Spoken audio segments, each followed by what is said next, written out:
Okay, mic check, sync.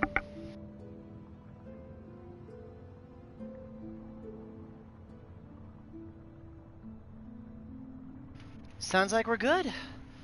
Okay, here we go. Welcome, everyone, to our final episode of Hollow Knight Silksong. This is it. We're gonna finish the game tonight.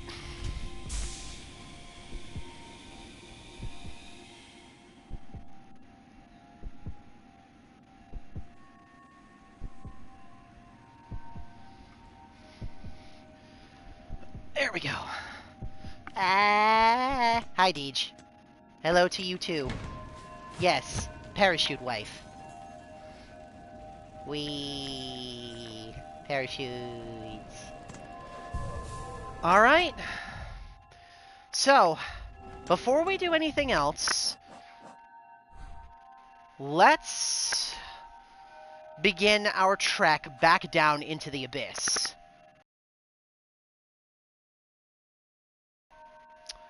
You know what? For sake of having a little bit of fun with this, how about we go the long way? We'll cut through Greymoor, we'll go back through the far fields, we'll even cut through Hunter's March a little bit, and then we'll go down into the deep docks and head down into the abyss. We'll go through the abyss normally, then once we get to the final bench, we'll go through the Hunter's Journal, and then we'll fight Lace. Yeah, why not? Let's go the long way, just for fun. This will be our last trek through Farloom for a little while, at least until we get any DLC, so... In the meantime, let's fill this with a little discussion. Thoughts about the game so far? You know what, I'm not even going to sprint. We're going to go the long way casually. Just for a fun little last victory lap. A little hurrah here. What are your overall thoughts of the game, Deej? Tell me a little bit about what you think, considering you've been with me on this journey since the beginning. Honestly, me too. This game has been a lot of fun, and it has absolutely, without a shadow of a doubt, been worth the wait. The amount of love, the amount of passion, the little details they put in, all the fine, like, extra stuff they put in. It's really clear that this game came from the heart. I hope Team Cherry is really proud of what they did here, because they deserve it. They really do. Oh, this has been a blast. I have had so much fun with this. But you know what, man? I'm torn. I'm torn which of the two games I like more. Silksong has been incredible. But part of my heart still belongs in Hollow Nest, man. As awesome as my experience has been cutting through Farloom, something about, like, base Hollow Knight just speaks to me. I don't know.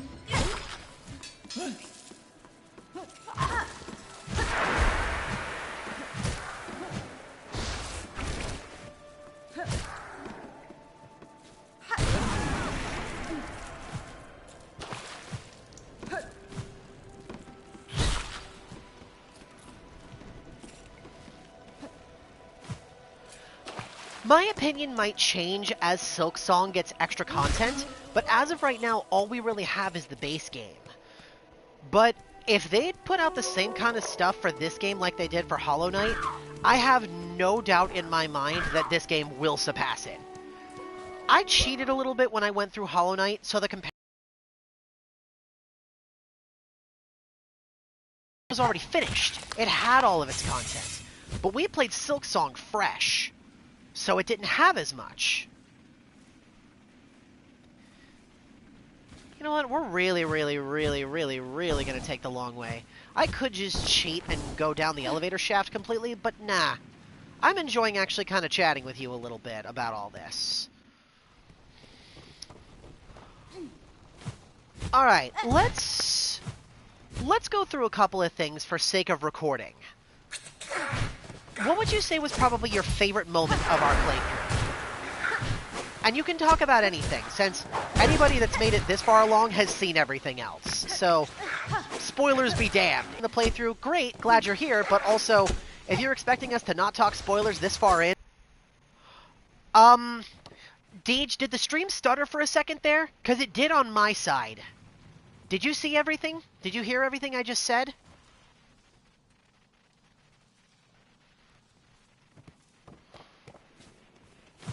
Please say yes.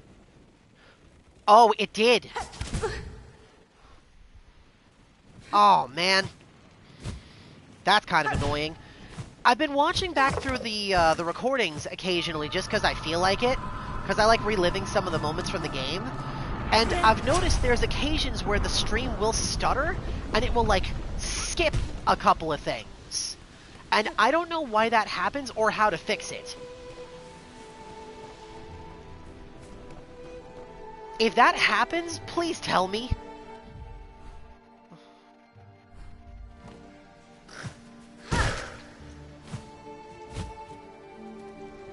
Parachute wife.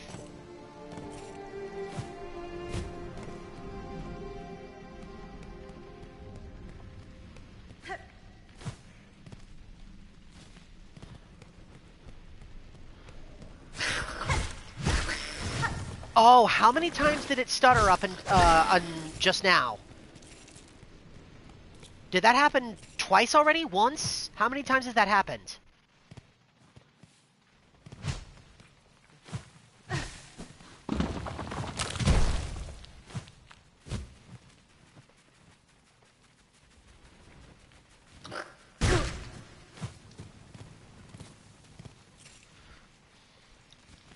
How bad was the stutter? A couple seconds? A couple minutes? Man, I feel bad I have to do live tech support like this.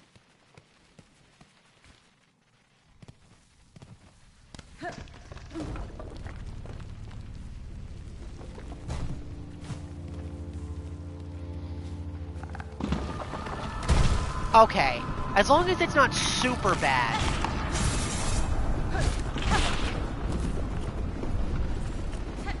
Now then, going back to my original question, what would you say is your favorite moment from the game?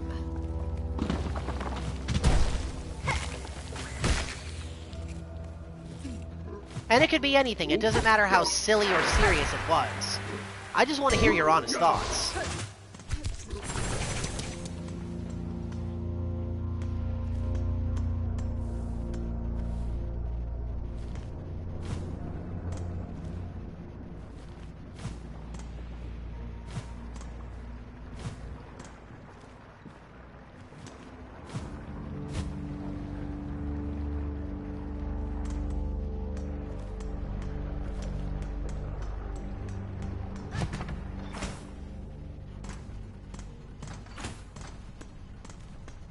Okay, then we go down this way.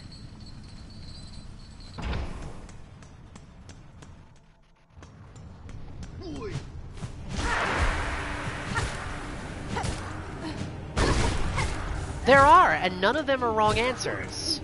If you can't pick just one, give me a top 5 or a top 3, whichever you prefer.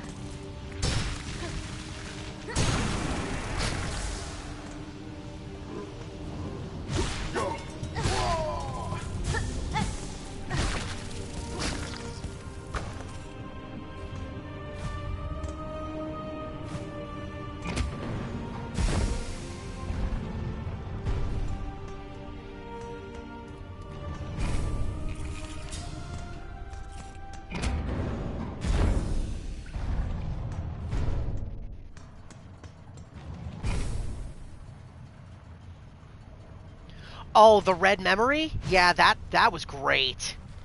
The red memory was just a whole trip. I loved getting to see that, just the history of Hornet and her upbringing, her parents. That was super cool. I'm only rushing through here so I don't get hit by these tar blobs. I hate these things. This should be it. This should be the bell. Yep, here it is.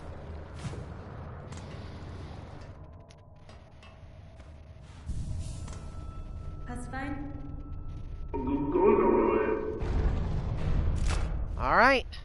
Down we go. Man, my favorite moment, if I had to pick just one...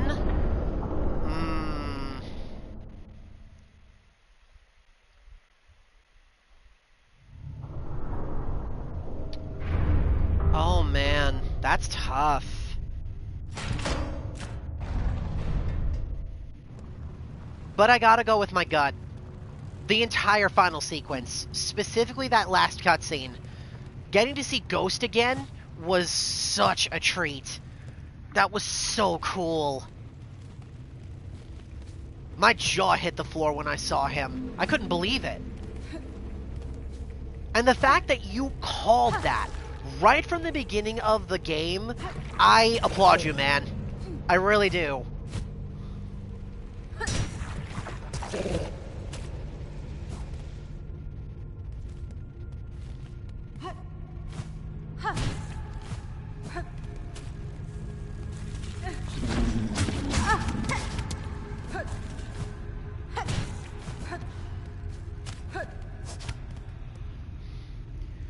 You said, how likely do you think it is that we would see other characters from Hollow Knight? And I had responded to you, nah, there's no way. Because why would they be here? This isn't their world, this isn't their story. It would make no sense for them to be here. And only in that final sequence did we get to see Queen Vespa, Hera, the Weavers, the White Lady, and Ghost. Like, you could not have called that more accurately if you had tried.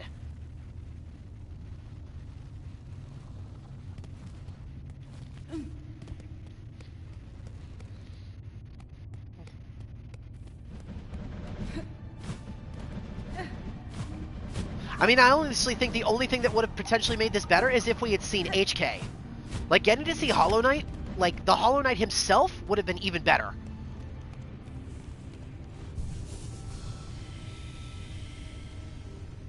Okay, we're here. Now, before we fight Lace one final time... No, I didn't either.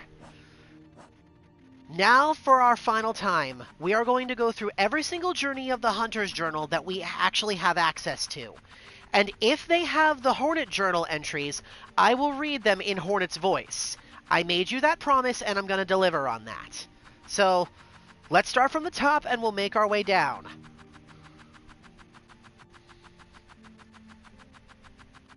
Alright, let's see what we got here. The Moss Grub. Fur-covered crawler with a series of sharp spines along its back. If not for the spikes, I would think of it as an appealing bug. Unnaturally grown moss grubs, bred within the Citadel's memorial. The massive moss grub. We were actually one short of getting this entry. Damn. The Mossmer. Small fluttering creatures capable of defending itself with a small stinger. This bug is soft and clumsy, but it's fortunate its home its caves seem relatively free of effective predators. I wonder why that is. The Moss Mother. The adult Mossmer with a fully developed stinger and a hardened hide. Motherhood is an instinct that can push creatures beyond what seems their natural limits. It turns even weak beasts like these into formidable foes. The Aconid. Winged insects that feed on moss and lichen in the caves above Bone Bottom. In its natural state, it would avoid potential predators, but Farloom's haunting now compels it to aggression. Fortunately, its jaws are ill-suited for combat. The Skull Scuttler, a small, soft bug that uses the hard shells of the marrow for protection and disguise. In every land, creatures find new and surprising ways to disguise themselves. One must always be wary. The Skullwing. Airborne relatives of the grounded skull scuttlers, found only in the Marrow's deepest, hottest caves. Such feeble creatures can only survive thanks to the rarity of predators in these superheated caverns. The Skull Brute. A soft bug beneath a huge horned skull, charges at intruders to protect its territory and smaller companions. Either its size has made it fearless, or the haunting has removed its sense of self-preservation. The Skull Tyrant. A rare, enormous skull scuttler, the Marrow's largest predator, and the most feared of its for its ferocious temperament. Though surely fierce, the skull it bears looks taken from an even larger beast. If not for the bones as proof, I would scarcely believe bugs could grow to such scale. The Killick, I believe is how you say that. Small bony bugs that favor dark tunnels can expand its spined carapace to ward against attacking predators. I am fond of simple, effective traps, such as this bug's extendable spikes. An unwary predator would be skewered clean through. The Beast Fly, an aggressive fly of Farloom's lowlands, rams prey with its hard-bone mask. Dancing around this simple creature as it charges back and forth is sort of a game I delighted in as a child. I now have more pressing matters to attend to. The Savage Beast Fly, angered adult beast fly with a weighty body and a thickened hard shell mask. Civilizations encroach from this kingdom's crown, but the lowlands are still ruled by a great beast. Its roar stirs something deep within me, some primal instinct. The Carinid, common winged bugs of the lowlands, generally docile but will attack if threats come close. Their plump round shape makes them suited for target practice. Difficult to resist testing my aim on them. The Vicious Carinid, an aggressive winged bug of the lowlands. When angered, it rapidly whips its blade-like wings as a weapon. Its wings are quite small compared to its bulk. Perhaps it uses the warm air of these fiery lands to help it stay airborne. Clever, if so. The Hardbone Hopper, a gazing creature with sharp senses that nimbly retreat from danger. And the Hardbone Elder, a tall creature with sharp senses, defends the herd with powerful legs and a sharp-tipped mask. The Tarmite, a flying bone mite that lives near magma, roasts its prey by spitting scorching hot tar. Its sticky spit would no doubt make a useful crafting material if molded fresh. Unfortunately, I cannot stop to experiment. The Mauling, a young bony bug that will curl up its body to form a ball. Their rough, rigid shell grips tight to any surface. Even walls and roofs become pathways for these nibble bugs. The Marrowmaw, a giant roller of the lowlands. Its rigid hide will crush smaller creatures beneath it. Sheer bulk makes for an effective weapon, but requires much sustenance. These creatures would have spent most of its time eating. An acceptable life for some. The Hoker, a spine-shooting drifter of the lowlands. Whatever admiration I had for its fleecy down is spoilt by its disturbing mask and its steely spines. She thinks it's cute, if not for the spikes in the mask. Oh, Hornet is so cute. The Flint Beetle, a rarely seen beetle that spends most of its life nestled deep within bone and rock. The flint gems on its shell excrete an explosive powder. Its bright gems could be used to make beautiful but short-lived jewelry, an amusing idea for a gift or a trap. The Rhino Guard, a longhorn beast of Farloom's lowlands, relying on its horn to both impale and wrench the ground beneath, flinging dangerous debris. Certain tools and skills can pierce its defense. I should adjust my strategy as needed. The Gromling, a young maskworm that delights in ambushing intruders within its tunnels. You would have had to kill 21 of these things to complete the Hunter's Note? With how annoying those things are to kill? Nah. The Grom, a burrowing worm that uses its many blunted teeth to dig through even the hardest bone. They ceaselessly churn the rock through rock and bone without ever seeming to rest. Do they have a destination, or are they compelled to dig forever deep? The Bell Beast, huge hard-boned bug that lives within and travels through the veins of the old bells across Farloom. This one has allied themselves with me, either as thanks for their savings or respect for one judged as equal. Whatever the reason, their fellowship is welcome. By the way, I found out what kind of bug this was while we were digging around looking for what chakra is supposed to be. The Bell Beast is a kind of isopod, which I believe are ancient insects. I don't think they exist too much anymore. Don't quote me on that. But the Bell Beast is supposed to be an isopod. The Pilgrim Groveler, a basic bug of Farloom, laid low upon the ground. Taken by Farloom's haunting, The bug is now capable of little more than prayer and aggression.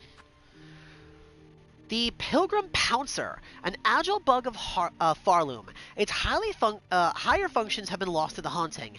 With a softer shell than most, they would have relied on their athleticism to survive.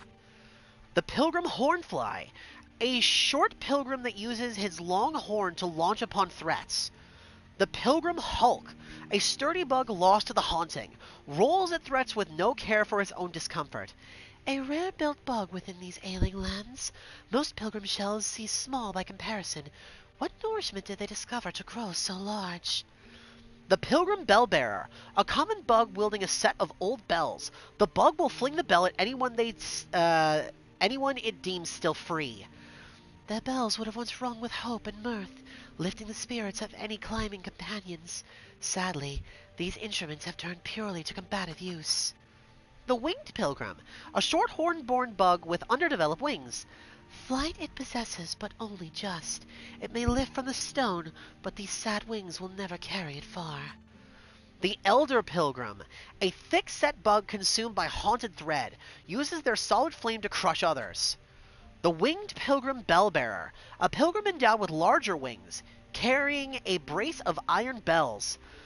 On uneven terrain, their union of flight and range can prove a challenge even for me.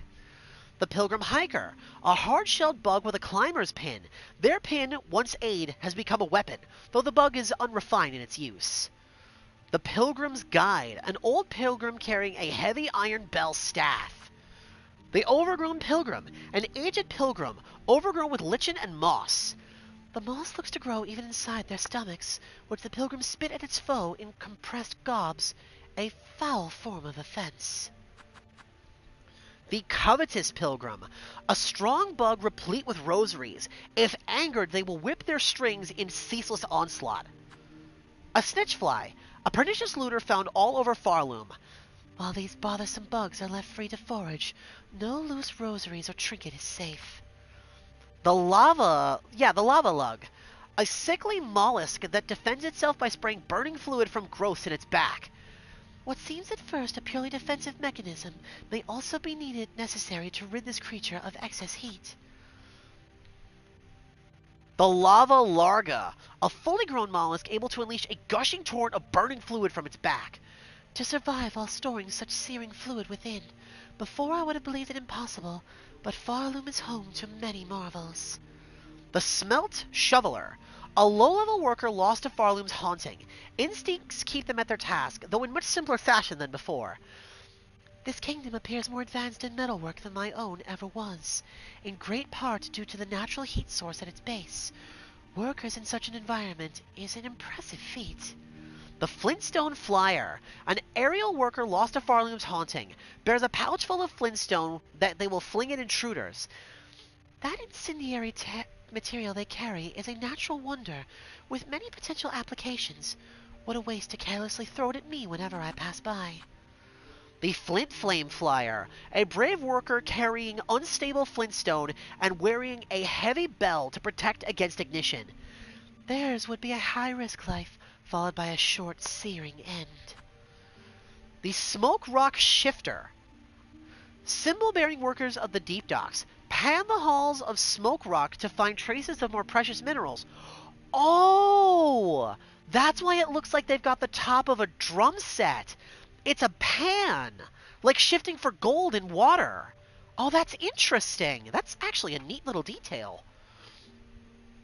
The haunting has stolen some important parts of these bugs, yet still they attempt their former task. Until that is, they sense my presence. The Deep Diver, a bell-clad bug responsible for mining in deeper, treacherous depths below the docks. Their heavier bell armors them well against my strikes, but against the oppressive heat, can they help at all? The Forge Brothers, Cygnus and Gron, elder overseers of the deep docks, responsible for oversight and punishment of the lesser workers. Lost in the madness of the haunting, they still command the excess excavation of their caves. Cragolite, an infant form of the more formidable Craggler. If left to grow, these young bugs will fight for dominance until only one remains. There it is, the Craggler, a thick-plated scuttler that prefers high places. Holds an excessive supply of searing acid in a layered sac within its shell. The acid rains from its stomach upon any creature it sees as food. It does have legs. I could never get a good look at that thing because it was always so high up. So I kind of wondered how it scuttled across the roof. The brushflit. Tiny timid creatures that hurtle in flocks and flee at the first hint of danger. Oh, by the way, Deej, I found something kind of interesting while I was digging around through some Silksong stuff on YouTube. There's a reason we actually haven't come across all the enemies. Some of them are the environment pieces.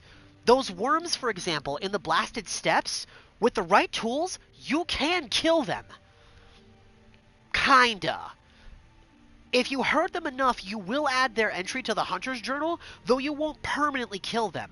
I think you can do the same thing with the muck magnets in Biowater, though I'm not sure, because there's just a couple of entries that were missing from the book, and I know those are some of them. The Furted, a skittish scrambler of the far fields. Its antenna resembles stalks of grass to aid in camouflage. It has no means to defend itself. Its only hope for survival is to be mistaken for a plant. Flapping Furted, a docile bug whose wings mimic the grasses of the far fields, a common snack for larger predators. When roosting, it would look convincingly plant-like. In flight, its bulbous body quickly ruins the ruse. The Fourth Chorus, a towering iron automaton, driven by rotor and cog. A terrifying achievement of Farloom to build a construct so large and yet so nimble. The Scarlid, a small burrowing ant serving to the larger Scar. So that's what they're called, the Scar Clan. These bugs work mainly as finders and foragers for the warriors of their tribe. Combat has not long been their nature. Scarwing, a darting predator that clings fast to roofs and outcrops, often summoned to aid its larger companions. They would make effective hunting companions, though even without the haunting, I suspect their loyalty would always remain to the clan. The Scar Scout. Young ant hunters wielding sickles carved from teeth will often call for aid if danger comes close. Despite their youth, they are impressive opponents. It seems likely their tribe were trained for combat from birth. The Scar Stalker, a skilled ant hunter bearing a blade and armor fashioned from bone. Fierce, strong, and disciplined. Yet these qualities do not protect them from the haunting. Is such a fate inevitable in these lands? The Spear Scar, a winged ant hunter that strikes from the air with its bone lance. In my youth, I envied all bugs with wings. I even fancied I might grow a pair. I have since learned better. Accept the limitations of one's body, and augment with tools as needed. The Scar Guard, a huge ant hunter tasked to protect the stores and passages of its tribe. Theirs is the perfect shell for their duty, a wall of a warrior and an adept fighter. If I hope to claim their treasures, I must bring my best. Guru the Outcast, a huge yet stealthy Scar, an expert trapper and master of the undergrowth. His tracks and traps, it should have been obvious from the start. This old hunter sought to draw me in, but what reason drove him to test himself so brutally? That answer, I suspect, I shall never know. The Last Claw, the elite former hunter acting as the final line of defense before the mother. Their skill once saw them chosen, and I plainly see why. They would have lived and trained only for this duty. There she is, Scar Singer Carmelita, Song Queen of the Scar and their most talented warrior. This graceful ruler once possessed skill to rival my own. At her youthful peak, her voice united all Scar in her service. She doesn't look like an ant, though. She doesn't have the same kind of proportions as they do. I mean, for an ant queen, she fits the part, but she doesn't look completely like an ant. She actually looks kind of similar to, like, Chakra. Less like an ant and more like a wasp or a bee. I know she's an ant, but she doesn't look like one. The mite, a verminous pest common throughout the dark corners of Greymore. Individually, they offer little challenge, but their numbers are surely vast, and most remain hidden. Fluttermite, an airborne pest, less common than its grounded siblings. Attack with sharp fangs if agitated. Similar bugs would gnaw away at unguarded food supplies in my homeland. As a child, I would hunt them, eager to make use of myself and test my skills. The Mite Mother, an aged female mite, grown larger and stronger than most of its kin. The Dreg Catcher, a bug charged to cast dregs of silk that fall from the citadel, will attack with its staff if provoked. These bugs look to have spent every waking moment at their work, grim, endless labor in unseen service to the citadel above. I jumbled the words on that one, but the point still stands. Silk Snipper, a scissor-wielding bug charged to cut and spool fallen dregs of silk and return to the citadel above. It is the haunting that drove them to cackling madness, or was it their unending toil that, the cause even before that? The Threadraker, a tall bug charged to pile the silk dregs in preparation for respooling. Their sharp rake now doubles equally well as a stabbing weapon. And the Moorwing, a winged mite beast, bred large to catch workers who once tried to flee from their tasks. With its wranglers long dead, the Moorwing stalked the towers of Greymore, feasting on passing pilgrims and tenders alike. The Wisp, a short-lived sprite born of flickering flame. To live only for a single bright moment, what would one feel? Is it glorious or only despair? Or could it be both, mixed in equal? The Burning Bug, a many-legged insect fanatically obsessed with fire. These ones somehow learn to call and guide the scorching wisps that share their thicket, whether through dominance or reverence is unclear. The Father of Flame, totem and god, built and worshipped by the burning bugs. The remains of an aged bug were housed in the pyre's heart. The structure suggests they wished for immolation. If so, I have seen their wish granted. The Craw, a screeching scavenger that roosts high in the caverns and preys on passing pilgrims. By this swooping menace, a simple bug could be easily overwhelmed. More dangerous still, they rarely attack alone. The Tall Craw, a rag-winged adult craw bug wielding a scavenged pin. The Squat Craw, a stout adult craw bug bearing several short pins. The Craw Jurer, a screeching scavenger dyed black in mourning at their land's collapse. Weak and afraid, and aware of the imminent end, I understand their desperation, but my death will not prevent the coming fall. The Tall Craw Jurer, an elder craw bug serving in a sacred ceremony. Curiosity saw me answer their summons, but I shall not allow them to stall me long. I must work fast to fix my grand mistake.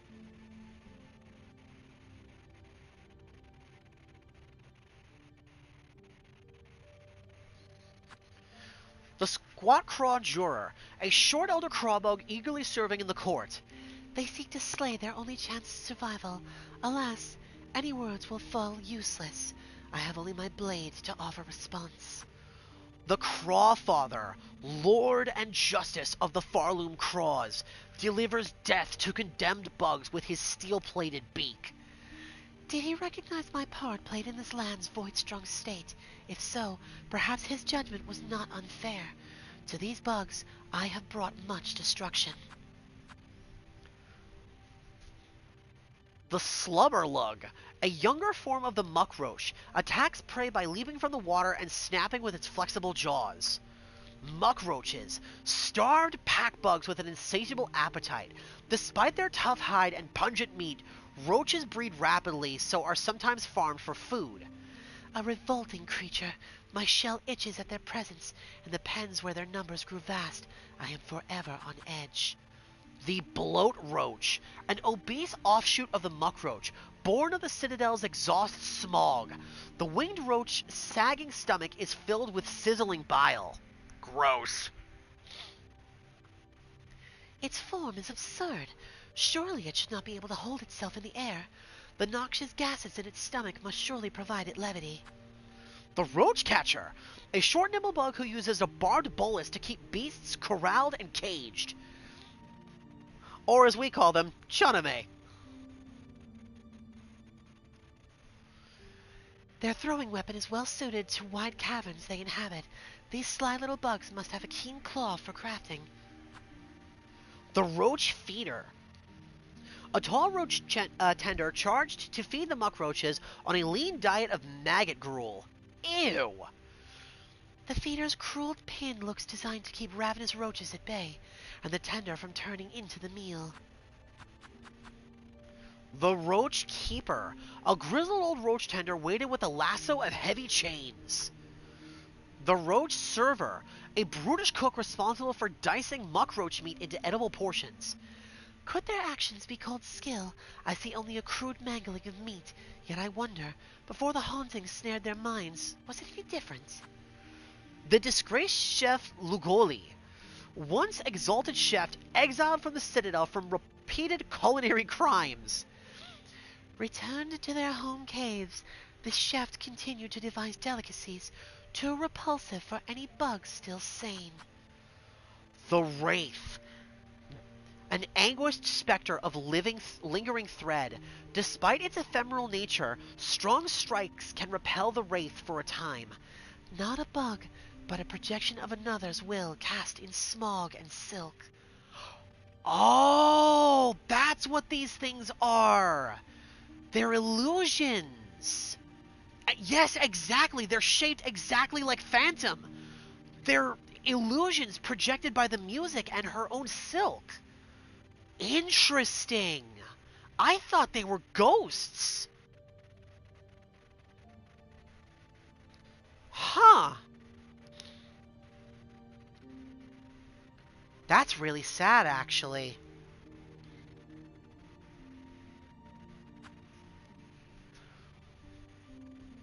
The moth-leaf lagnia, a rare calmer bug of bile water, surviving in the hazardous environments by hiding as a plant.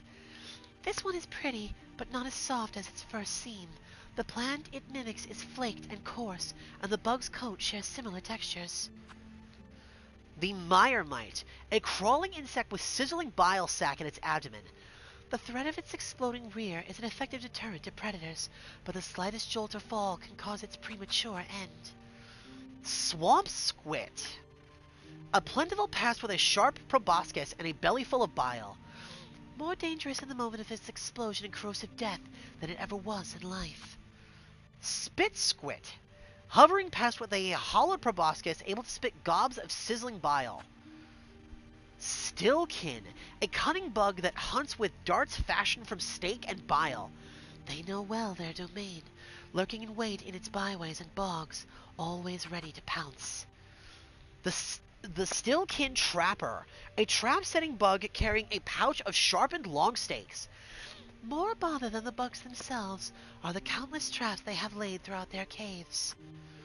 Groll the Great, chief and chaplain of the Stillkin, forever raging against the citadel that chokes their caves and sees them suffer. This one's strength was most enchanted by stolen soul. They are not the first who tried to hoard it, or to mold it towards such violent ends.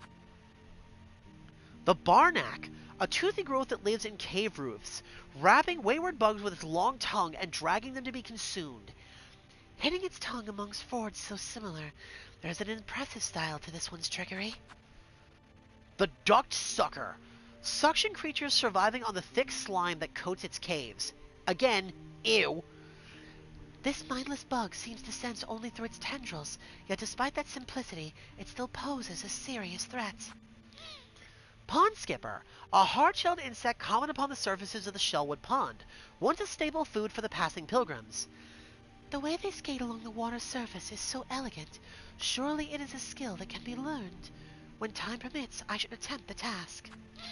Pond Catcher, old catchers over the Shellwood Pond, bearing a long pin and stricken by the haunting. Once a hunter purely for food, now they hunt unthinking and unending. The Shellwood Gnats, A tiny, soft creature that armors itself using a hard, hollowed growth of shellwood. If the woolly hide is shattered, the bug will still bravely, foolishly try to attack. A wood wasp, a pointed darting insect that builds a hardy hive from shellwood's dried bark. Destroying their hives will limit their presence in the wood. Useful to me now as I pass along the branches. Dangerous in time for the wood's order. Even a small disruption can tip a fragile balance. The splinter, an insect formed to imitate a branch. Capable of remaining perfectly still long enough for periods, but unexpectedly swift when roused. The splinter horn, an insect formed to imitate a branch, born with sharp, retractable horns atop its head. Splinter bark, a winged insect with a flaky shell that perfectly mimics its environment. Its assault, like a young bug's toy turned deadly. Could I, in time, fashion a spinning tool to match? Sister Splinter, an imposing old insect nesting in the heights of the shellwood. Her command of twig and branch ensured no pilgrim ever survived within her territory. This one lived long and fed much. The wood will be much safer for their slaying.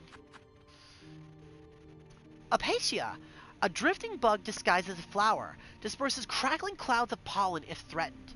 Quite a beautiful creature. In my own kingdom's court, it would have been highly favored as an ornamental pet.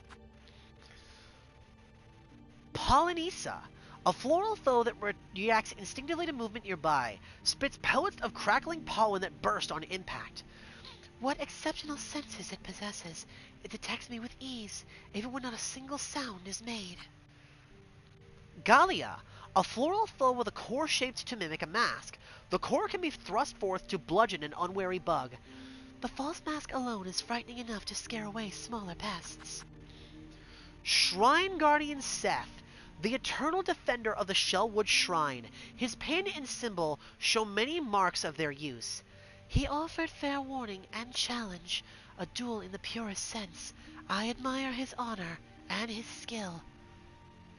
Rest in peace, Seth. Forever immortalized in the world of Farloom. Godspeed to you, King. Godspeed. Nyleth, the ancient heart of Shellwood, connected to all its living beings. Her presence would once have maintained the wood's fragile order, allowing the safe passage of bugs across its branches. The Firm, a burrower that nests in the bell vine and seeks out hard bells to protect its soft body. The Winged Firm, a furred bug beneath a heavy bell. It has grown too large to burrow, but in maturing has developed small wings. Huge and soft, a fantastic combination, ruined by their haunted aggression. Farlid, a small arachnid found in many crevices and caves throughout Farloom. Something in their assault reminds me of my own skill. Though their talents are born purely of instinct, my technique is formed from hard training. Farlid Diver, an arachnid that nests within dark holes in cavern roofs, pouncing on prey from far above. A smart hunter learns to wait long in ambush, always ready to strike the first blow. The Shardlittered, a devious ambusher that poses as a fossil. The Sandcrawler, yeah, see, check it out.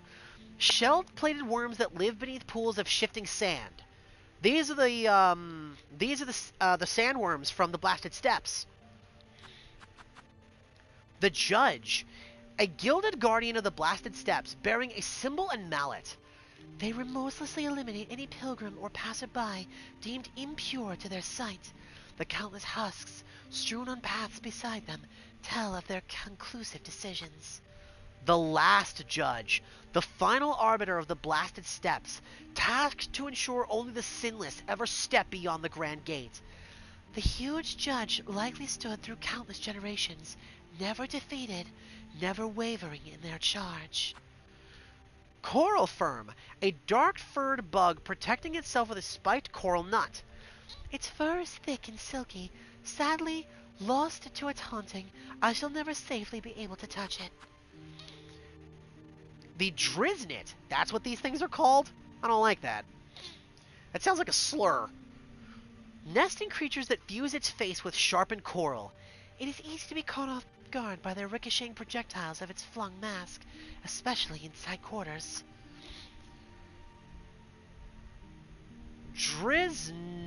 Driznerga. Again, don't like that. Large male Driznet, ferocious and territorial, fires its heavy coral mask at intruders. A fine shot with its sharp mask, its aggression has no ill effect on its aim. Pokenabit, a drifting creature with a wide coral mask and hard proboscis to stab at prey. The conchfly, small bug that crafts a shell of sharpened coral, spins its shell at rapid speeds to cut through crust and bone. The way it darts in and out of the ground has an almost playful quality to it, an amusing and effective way to ambush prey. The great conchfly, the elder conchfly crowned with a huge coral horn. Once partnered with a mate, they will rarely be seen alone. To pair with another is base instinct, and one that brings some bugs great joy. I once sought similar union, but of my own mates, none could match my lifespan. Yeah, there's your confirmation. Horned fucks. The crust crawler, a soft-shelled scrambler encrusted in coral. Hidden amongst their towers matching crusts, these smaller bugs would have survived and thrived. The crust crag, a coral hulk with a dense shell, bred to immense size by the Citadel's memoriam. Nature distorted, this bug was born tiny and mild. The Citadel deformed it in futile hope it may sustain. The kai, a plump, plentiful drifter of the coral past. They once teemed around the tower in numbers immense. It is a rare chance to witness such a bountiful display of life. The spinebeak kai, steel-horned floater able to defend itself and its companions. A critical member of the large flock. Without them present, the kai would fast be driven to extinction by larger predators. Steel spine kai, a toughened kai capable of extending sharp spikes from within its shell sac. Seemingly soft, but hiding a sharp surprise. Any larger predator attempting a bite would learn a pointed and painful lesson. The yuma, a gelatinous coral drifter of simple mind and placid demeanor. A creature at its most basic, this one is no threat to me or any other. Yumama, a large gelatinous drifter, chases away threats by hurling its bulk around. When defeated, it splits into many smaller forms. Yet another remarkable creature of this land before the monarch. Karaka, a staunch and skilled blade bug of a once flourishing land lost to time. The core member of a powerful order, trained fearless and faithful. Theirs was a kingdom of warriors, one built upon their blades. Kakri, lithe winged scout frequently paired with their heavier brethren. Its training resembles my own, favoring fast strikes and rapid movements. Once a hunter, perhaps. The Yago, a wide-mast aerial attacker trained to act as support for its grounded companions while remaining at range. Not a frontline force, but in my assault upon their tower, all emerged to see me stilled. The Karkagor, a heavy, hard-shelled charger relying on weight and strength. You know something kind of funny? Now that I'm actually getting a good look at these things, their bulk, their size, even the shape of their mask, kind of reminds me of a giant football player. Far tougher for being matched inside their encrusted domain. They must have lived their whole lives within their tower to command it so. Alita, a leaping hunter of a bygone era, the swiftness of their sect, deftly skilled with spinning foreblades. In contests of speed against strength, I have seen the swift more often triumph, a lesson I have taken to my own heart. The Coral-Crust Karaka, an overgrown elber able to spawn burning bubbles from within its coral-crusted shell. This bug's fusion with the crust growth, it seems intentional, though I imagine the union is far from comfortable. There he is, the Crust King Khan, a hardened warrior lord of the bygone era, able to command the coral crust to his building. For his stern stewardship, his legions seemed utterly loyal. For less combative bugs, his life would have been a hard rule. Yeah, exactly. Farloom's own stand user. Which, by the way, I actually came up for a name for a stand for him. Salt of the Land, which I believe is the album off of The Prodigy. I thought it fit because he actually looks like a crab. Watcher at the Edge. An old warrior guarding the border of their domain, stiffened by time and awoken by song. They held long at their vigil, far beyond the age of their brethren, yet still, when roused, they swung their blade with remarkable ease. Voltworm! A coiled nest of charge worms, assaults intruders with bolts of crackling electricity. Barely a bug, and possessing only basic thought, yet instinct alone proved enough to turn it deadly. The drapefly, an erratic flying pest that nests in rags and curtains. Like fabric somehow sprung to life, its pelt is perfectly matched to the rags it infects. An elder drapefly grown big from age and consumption. Its heavy body allows it to hit much harder than its younger companions. Greed will always see some bugs swell above their kin. Drape mite, a cloth-covered crawler with sharpened forelimbs, lives and breeds in dark places. Farloom structures seem almost built for them, the endless corners and cracks so perfect for mites to burrow and nest. Giant drape mite, a full-sized mite of the Citadel cloaked in old curtains. Few creatures of silk-stricken place would find nourishment enough to grow so large. The Underworker, a feeble servant of the Underworks with a long twist pin and a hard shell. Underscrub, trained yet dedicated laborers wielding a coarse steel brush. The Undersweep uses their steel-bristled pins to scrub soot from veins and pipes. The Underpoke, a drained worker on the verge of collapse. Consumed by the haunting, they continue to work far beyond their mortal limits. The Underloft, an exhausted bug grown sickly from the smog of the Underworks. The worker's twist pin, once tools of repair, now serve as spun projectiles. The Undercrank, a heavy, hard-shelled worker, forever repairing the Citadel's crumbling underworks. There seemed no rank in their domain, yet this one has risen above the rest, a station likely gained through intimidation and thuggery. The Envoy, a guide and oft-times leader within the Citadel Choir.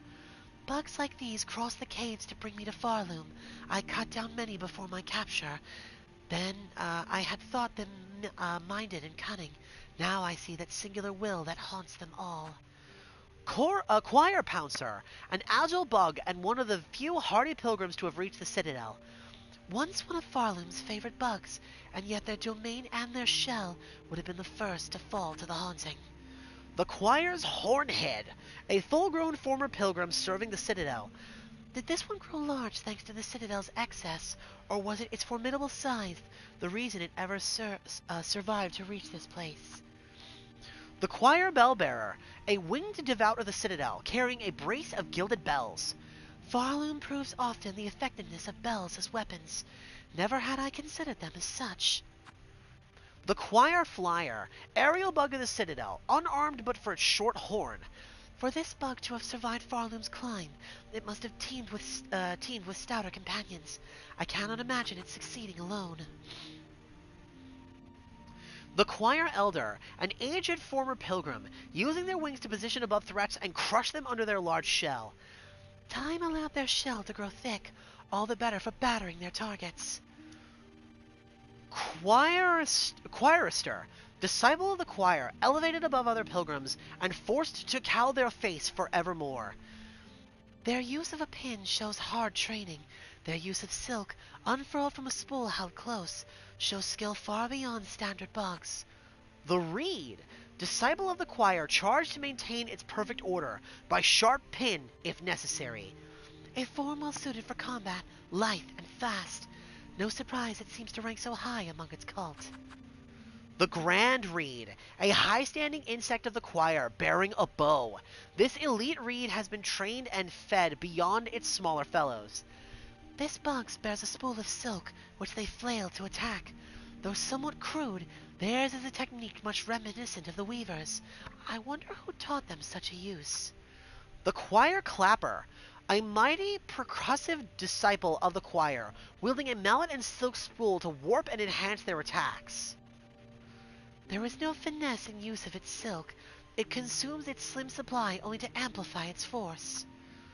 The Claw Maiden, a puppet servant of the Citadel, suspended on strings of silk, an early form of automaton requiring excessive silk to maintain its service. If given a chance, this one will steal silk from any significant source, including my own shell.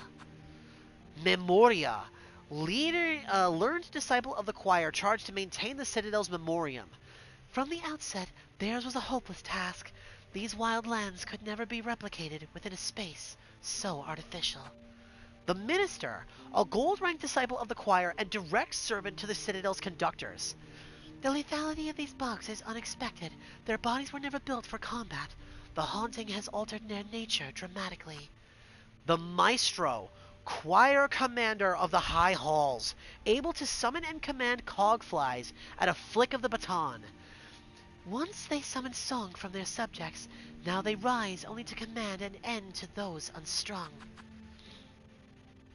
The Second Sentinel, a cogward knight of Farloom, once protector of the pilgrims and master of the scissor blade. The talent and intelligence of this construct goes far beyond others I have witnessed. They seem less built as a tool to serve than an attempt at life itself. The Dreg Husk.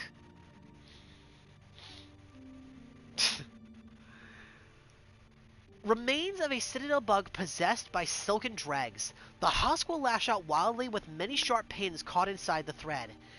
There is old anguish bound upon these threads, the result of countless, cruel besiegers.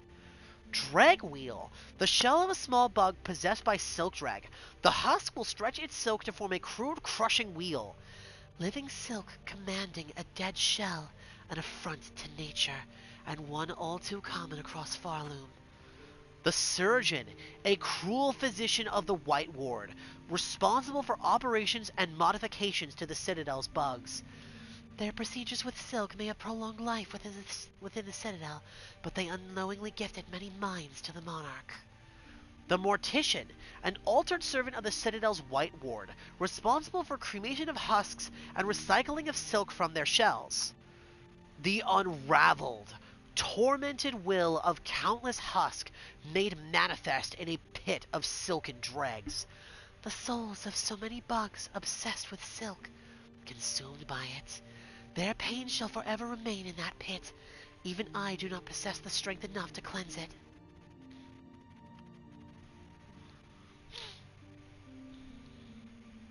Dude, I would fuck with that so hard. I would love to get the chance to play a Hollow Knight D&D campaign. That would be so fun.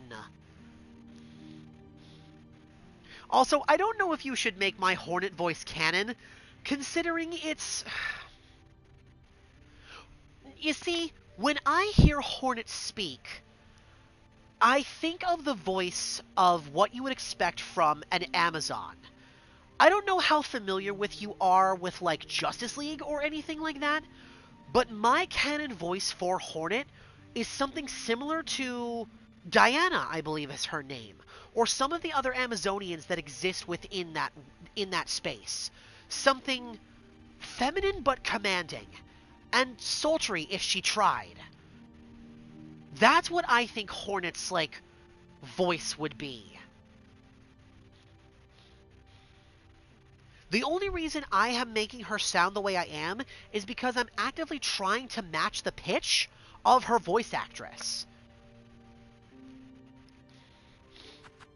I'm trying. I don't think it sounds that good, personally, but if you like it, I'm glad. Cogwork Underfly, a small automaton built to work without complaint in the scorching heat of the Underworks cauldron. Mine too, but I loved a lot of the DC animated cartoons. They were all really good. I grew up on those. It is no wonder these constructs were cast. No mortal bug would last inside that scorching place. Even my shell struggles to withstand its heat.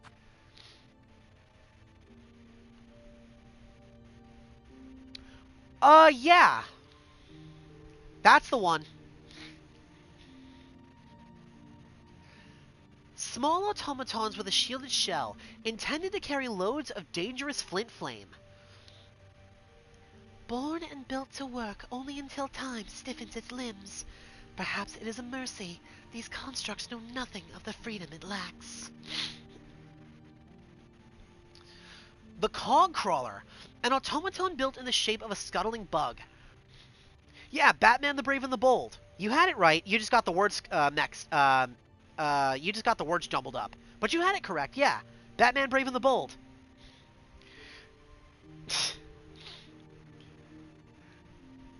I remember that show specifically for the one scene of, I think it's Huntress, Zatanna, and Black Canary singing to Bruce after he became a mob boss, and all the funny little innuendos they snuck into that song. That episode actually had to be, like, re-edited and then re-shown with all the extra stuff from the innuendos taken out. Because it was, it was really bad. It's so funny, though.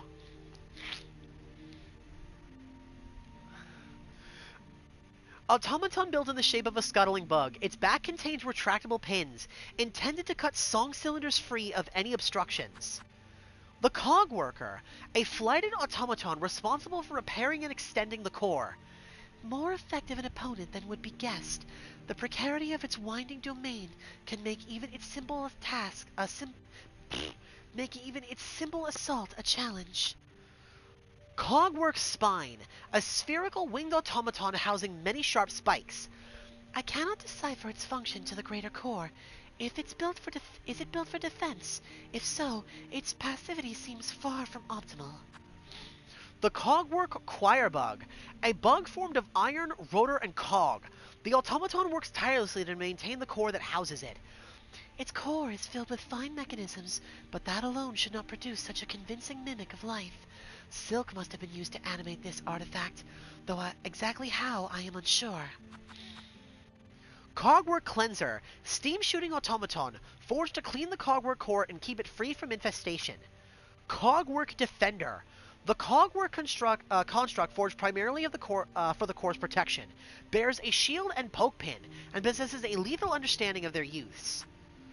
The Cogwork Clapper, a rare automaton intended to perform the ringing of bells and cymbals in the depths of the core.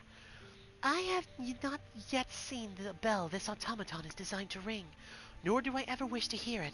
Such a clamor would no doubt be unpleasant to experience. Oh. The Cogwork Dancers, automatons of impeccable construction, welcoming enters to their chamber with a display of deadly dance. 2 cogwork bugs, and yet the souls seem singular, a sad yet masterful imitation of life, imbued inside shells of iron. I can't look at this, it makes me sad. The Vaultborn, a young acolyte raised in the darkest vaults, designed to ascend to the rank of Scroll Reader. In entering their domain, I freed these bugs to infest the greater vaults. They are a nuisance, and I have only myself to blame. The Lamp Bearer, disciple of the Whispering Vaults, tasked to navigate its dim recesses to retrieve old scrolls. The Scroll Reader, a gilded servant of the Whispering Vaults, born to read and recall their near-endless scrolls of prayers. The Vault Keeper, a high-caste bug, responsible for delivering sermons and leading prayers for those beyond the walls of the Whispering Vault. Most likely this one's true charge was to root out and condemn those not seen as sufficiently fervent. Here's the boy, Trobio, a haughty thespian convinced that only dazzling performance can raise Farloom from the throes of death. His desire to see Farloom saved may have been well-intentioned, but he seemed quite happy for others to die upon the stage in pursuit of his goal. And troubled Trobio, depressed thespian consumed by the melancholy of a collapsing world. This one chose to embrace the doom to come. I shall not share such easy surrender. Hard to believe those are the same bug.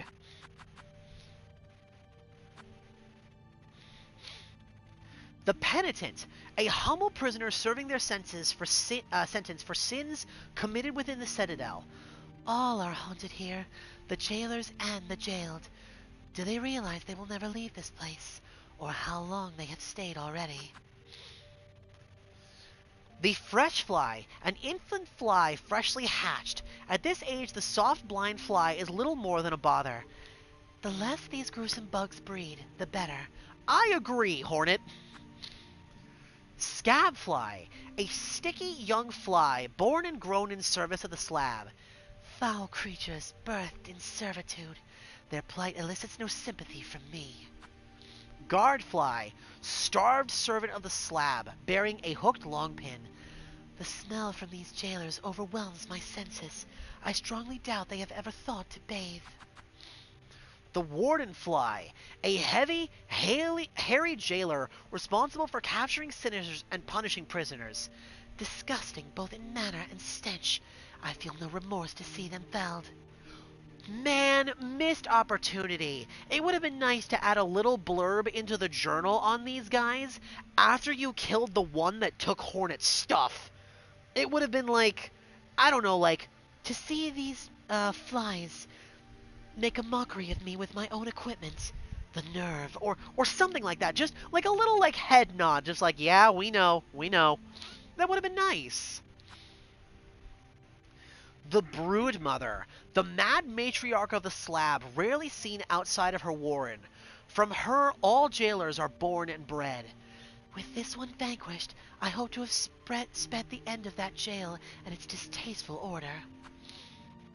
The Driftlet, a gentle glider of Mount Fay. Its downy wings and cowl allowed it to resist even the most cutting cold. This one would make a perfect pet, but for the freezing temperature it requires for comfort.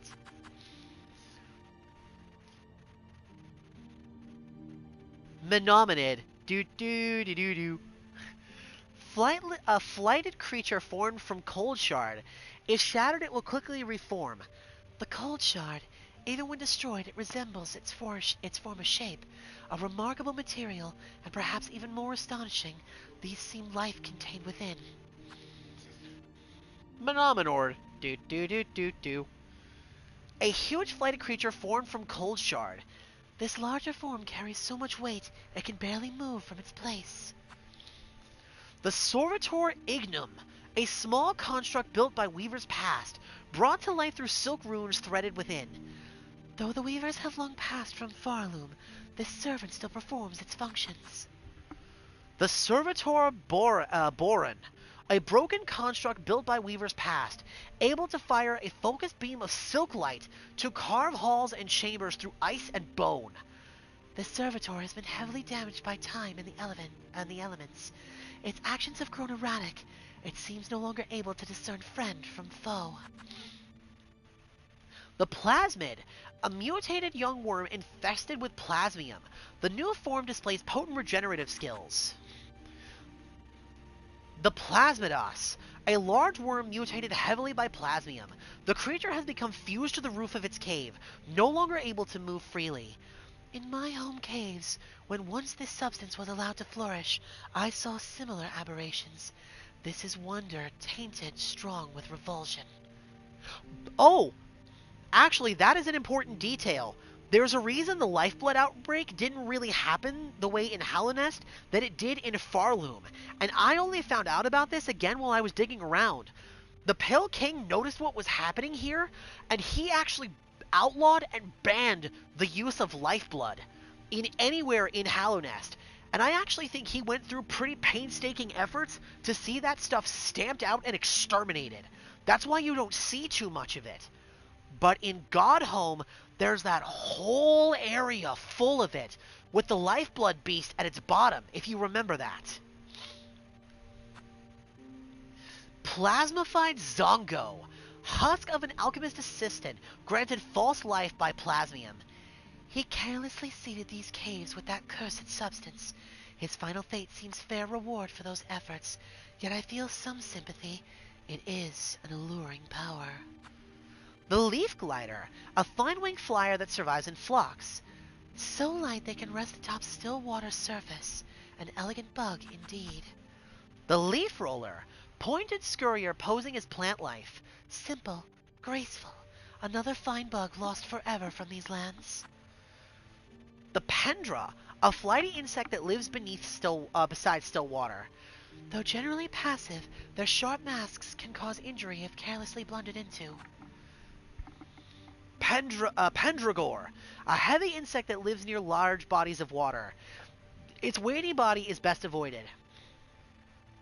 When they do not hinder my path, I find their simple motions rather pleasant. Nufar, a predatory plant with a powerful jaw shaped to resemble a lily pad. A snapping surprise on first encounter, though one easily avoided once aware.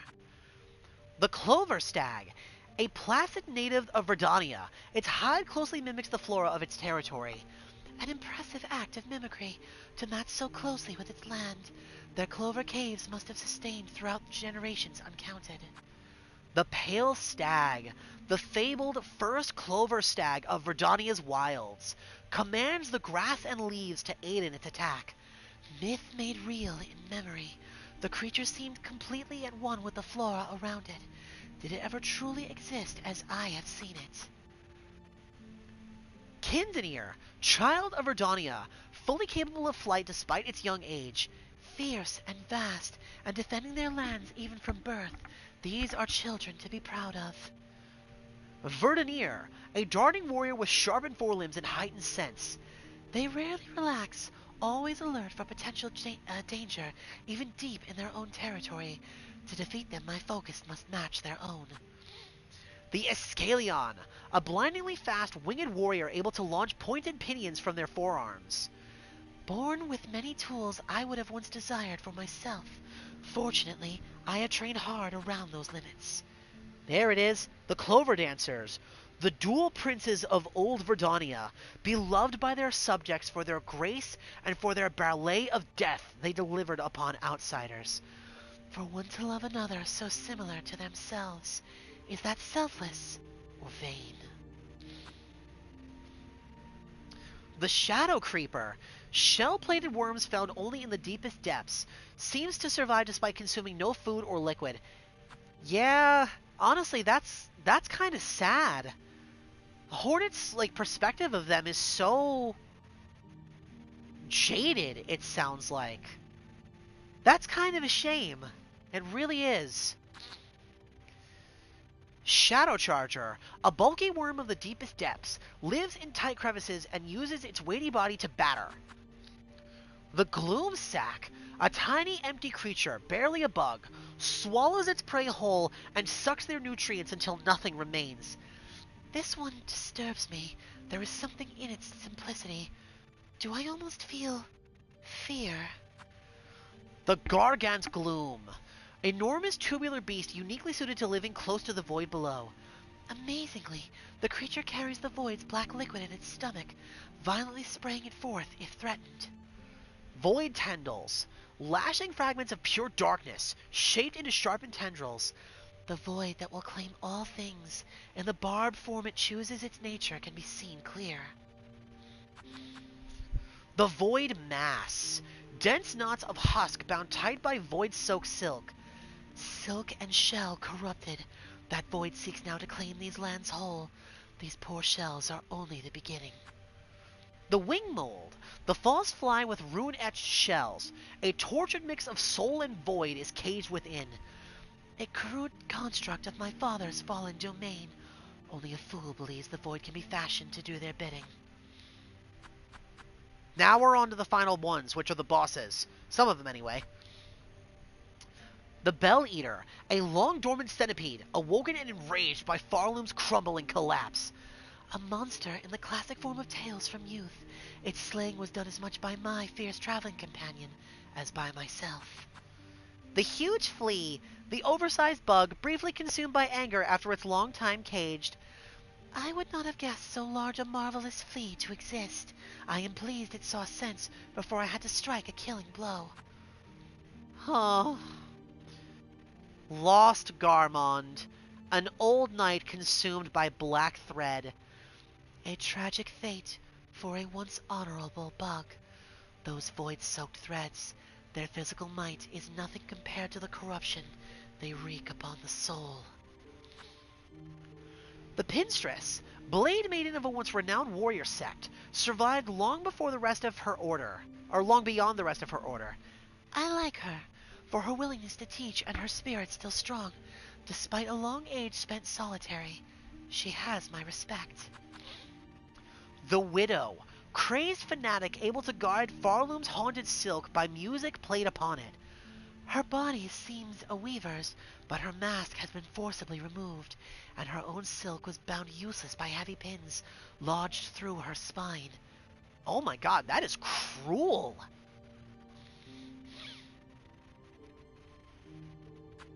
The First Sinner, an ancient weaver condemned for transgression lost to time. This one's husk held a masterful talent to weave silk into blazing runes. Throughout my life, I have seen runes woven for many tasks. Was she the first to hone such skills? The Phantom, mournful creature tasked alone to expel the Citadel's choking refuse. Their talent with a long pin is unmatched. Though gray with age, their frayed forms suggest a being strung from silk, one who welcomed a decisive end in combat over a slow decline. Oh, now that's just sad. That's so sad. Now I feel really bad we had to kill her. Phantom deserved better. Hashtag justice for Phantom.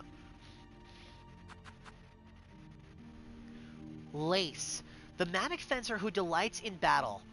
A bug born entirely of thread. Much silk would have been needed to see her stabilized, or sustained. A fragile form of life, but life nonetheless. Speaking of which, Grandmother Silk, monarch of Farloom and primal source of silk. Heart of the haunting, long lulled to slumber and desperate to wake. The higher being's threads stretch throughout Farloom, snaring its bugs and driving them to madness and discord. And last but not least, Lost Lace, the silk-spun child possessed by the void. To quell the mother's rage and see this kingdom saved, I will claim her back. This one, the darkness shall not take. There you go, Deej. You got your wish. The full Hunter's Journal all read through. Now then, let's finish our encounter with Lace. And you know what? Let's experiment a little bit this time.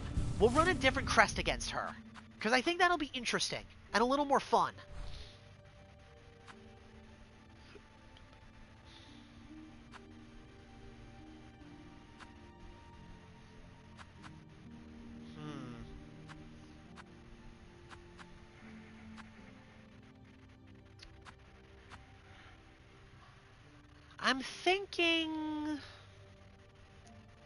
I'm thinking either witch or shaman. What do you think, Deej? Either witch, shaman, or architect. We haven't really used the other crests. Since I got the Reaper crest, it's all I've used. But I think it would be fun to kind of try something else. You want to run the architect, the witch crest? All right, in that case, we're going for the Bomba build.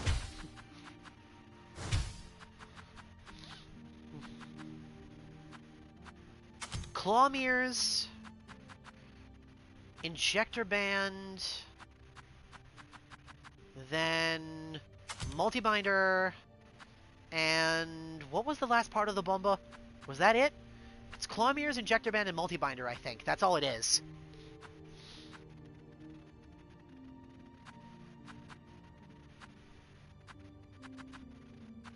And we'll use the Volt Filament for the last one. Then my tools of choice will be the Cogflies and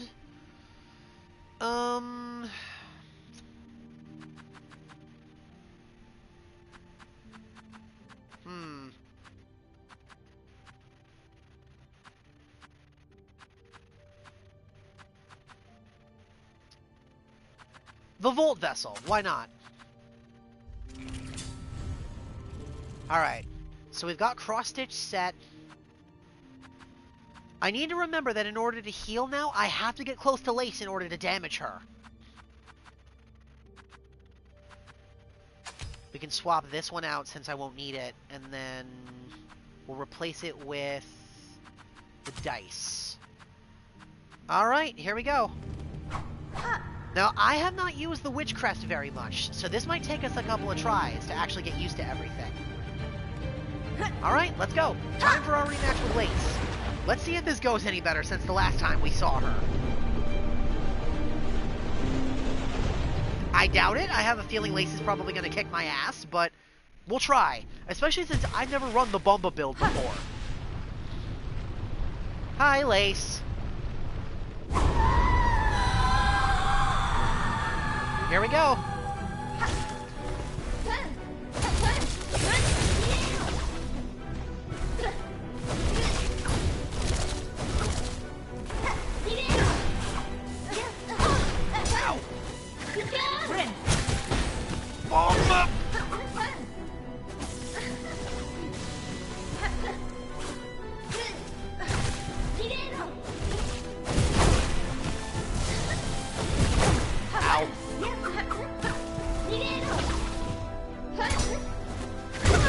Damn. I'm used to the bounce from the Reaper Crest when I bounce off of an enemy, and that's kind of throwing me off. The Witch Crest doesn't have that.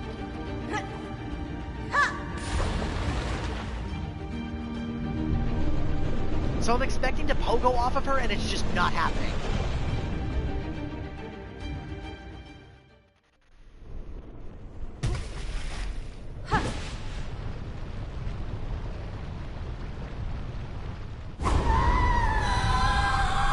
I know this will take a couple of tries, but...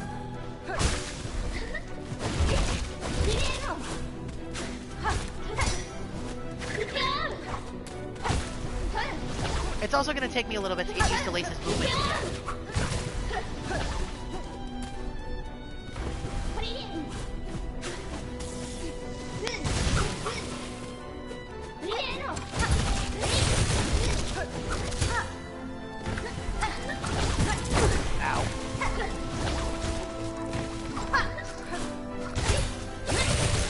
I proved I could beat Lace legit the last time we fought her, so this time I'm gonna, like, actually use my toolkit here.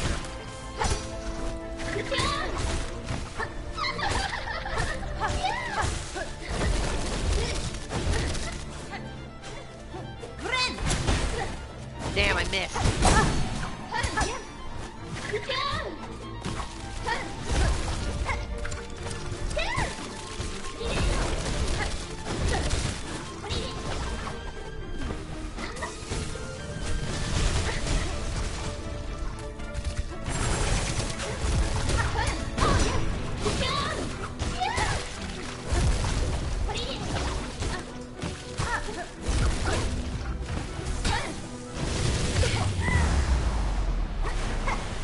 Okay, so far so okay.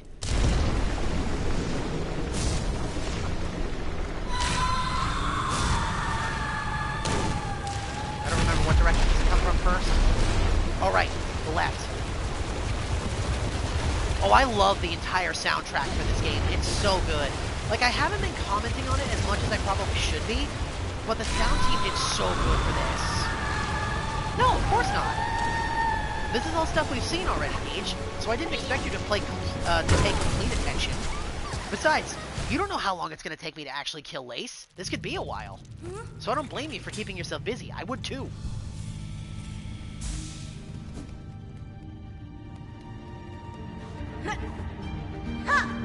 If I can figure out how to get used to the healing timing and actually land the Bumba build correctly, this will be pretty funny. A baddie? Yeah, Grandmother Silk's kind of a baddie.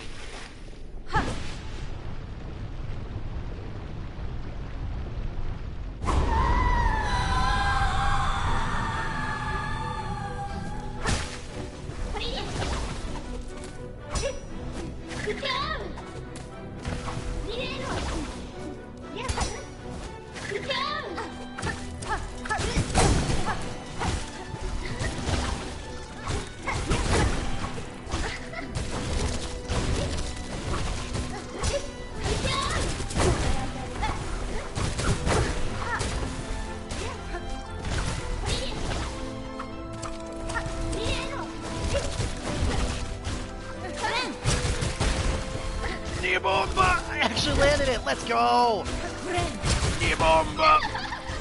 Man, that does damage! Wow!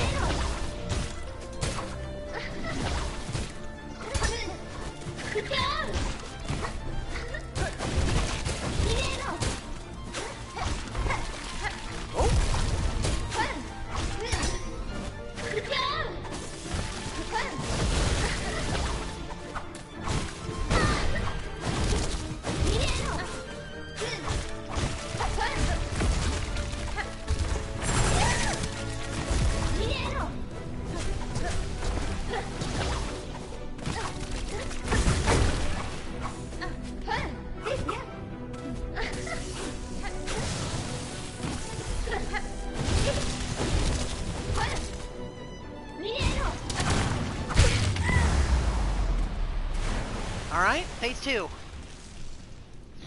Well, phase 3 actually, but still.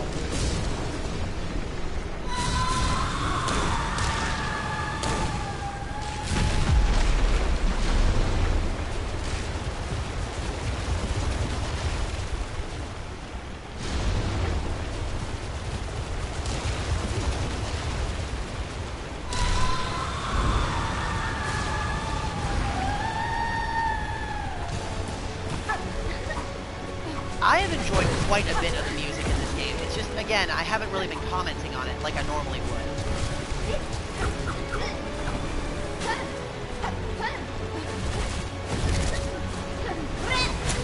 Oh, damn it.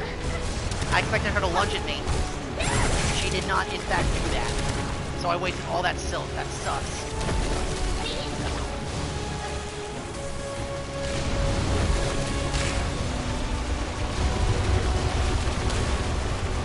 Oh, my crumb!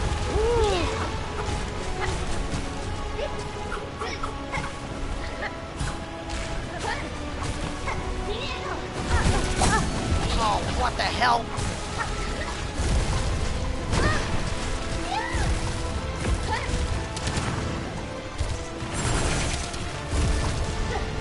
Come on, Lace, throw me a bone here. Do an attack I can actually, like... Damn it!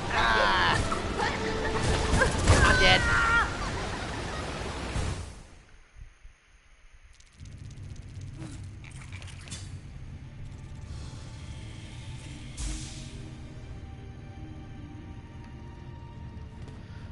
I mean, is it really a random boss? The Moorwing was, you know, important.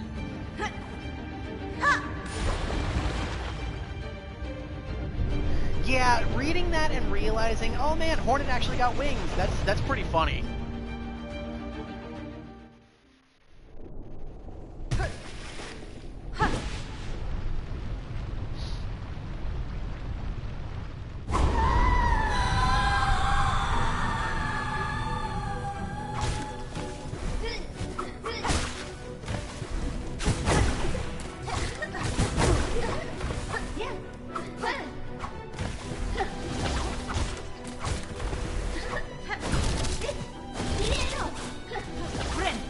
Damn it, she did it again! How does she keep catching me with that? That is so aggravating.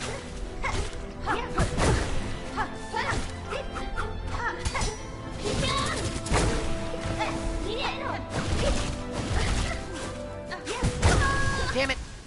That one was just sloppy.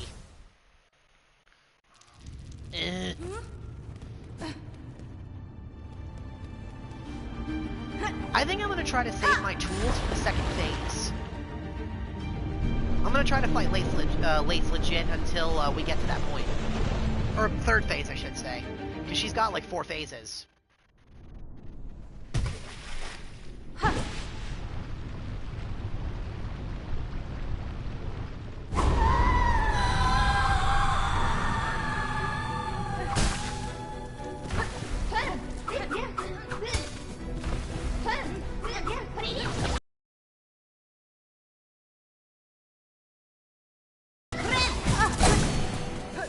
Wow, she took all my silk off that and she hit me. That really sucks. I do not like the pogo attack of the witch. It's not good. It doesn't have nearly the kind of like oomph to it that the Reaper Crest did.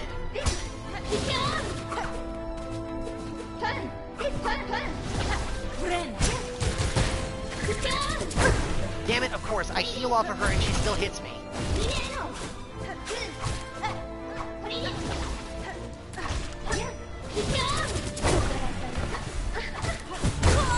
Damn it.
I hit the parry.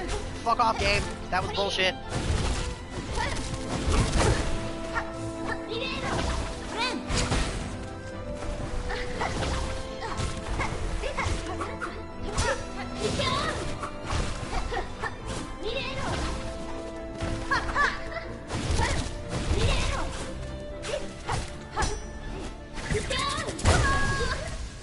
Damn.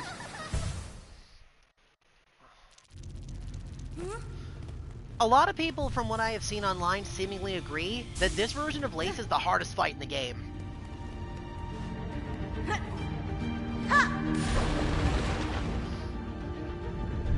Which is fitting, considering she's supposed to be the final boss.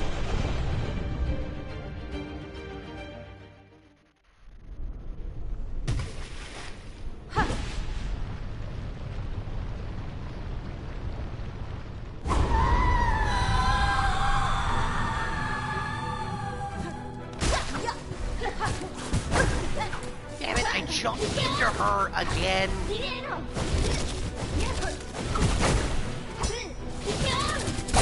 Bro, what is the range on her freaking attacks? Man, I am rusty. Oh, bullshit, I was out of range of that.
Damn it, I shouldn't have gone backwards.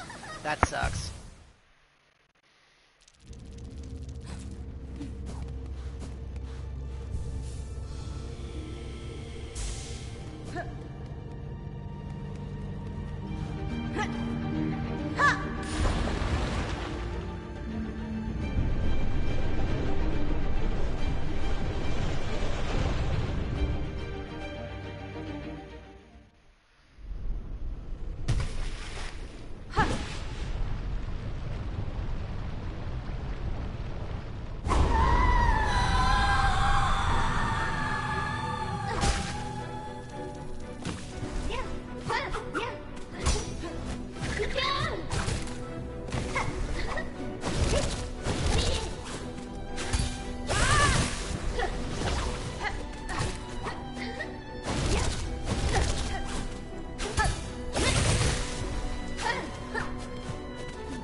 I need to stop going backwards.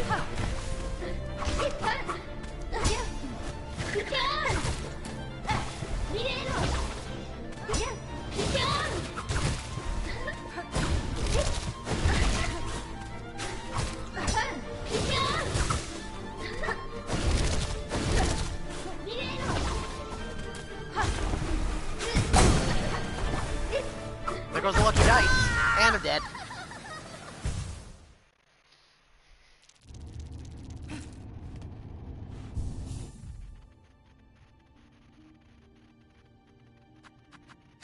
Those dice are nice and all, but I don't know. Nah, they really are the best thing I've got. I could see that, actually. Oh, already? Maybe that'll actually give you a chance to listen to some of the tracks and actually catch an ear for them a little more. Again, this whole soundtrack is really good. There's not a bad song on it, at least in my opinion.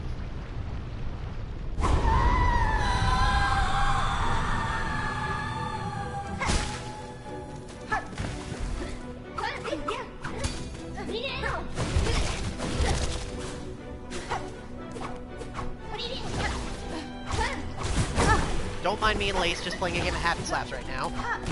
And neither of us hitting the other.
Alright, stage 2.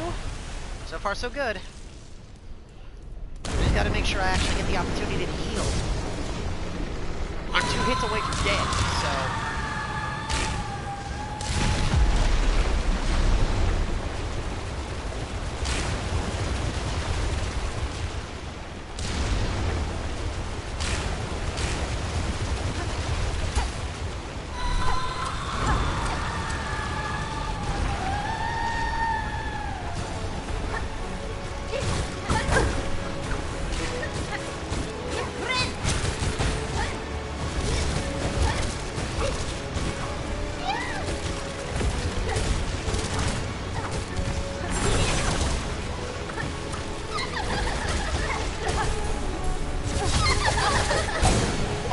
I never actually got hit by Lace's crosscut in this phase. That was super cool.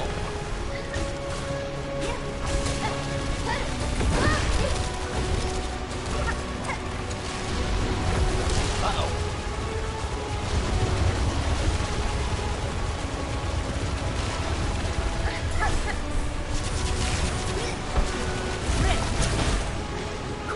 Damn, I couldn't heal off that. That's unfortunate.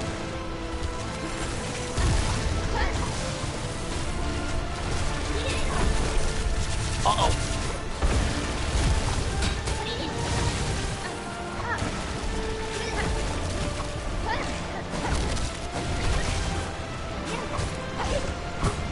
Oh, damn it! I stood still for just 1 second too long. Ah. I might have almost had her that round, too. That sucks.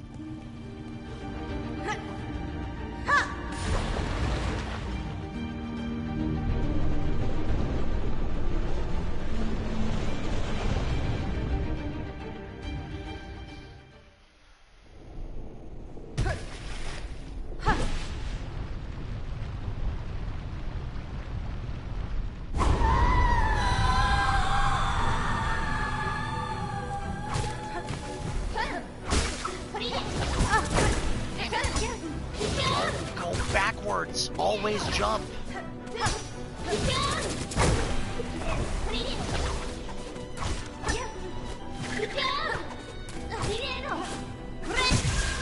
Damn, she hit me. That was too close. No. Just go ahead and kill me.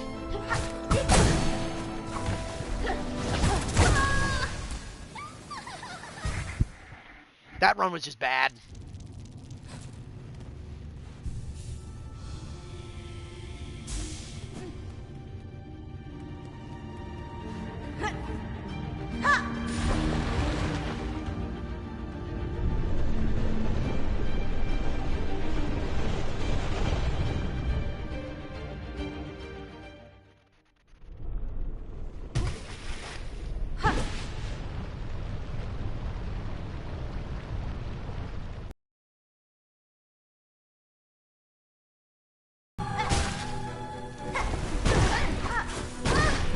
Oh my god.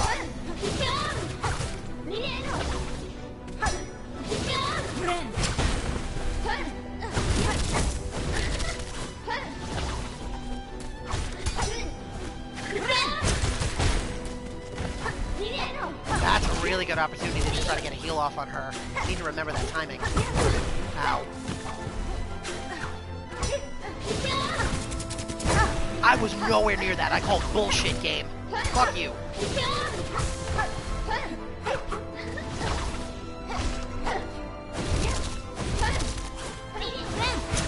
Damn it. Again, nowhere near that. I don't know how I keep getting sucked into Lace's hitboxes. That's super annoying.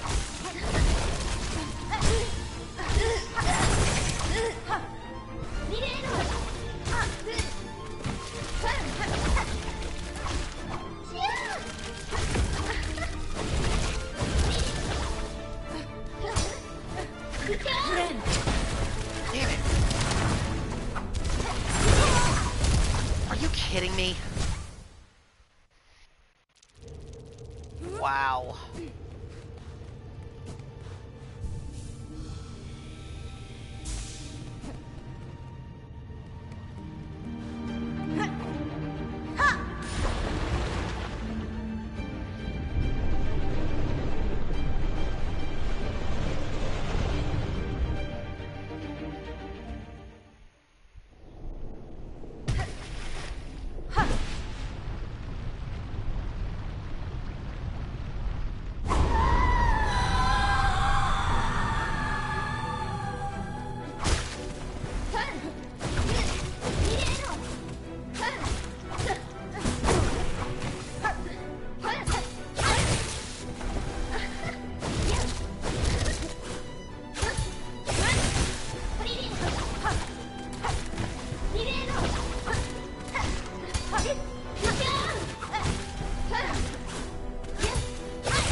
Again, why am I suddenly getting sucked into Lace's hitboxes?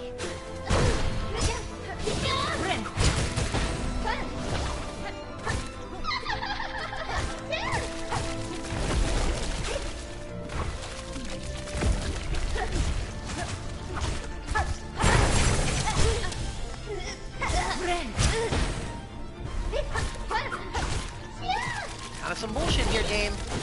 I don't like that I'm taking damage from shit that shouldn't be hitting me.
she hit me.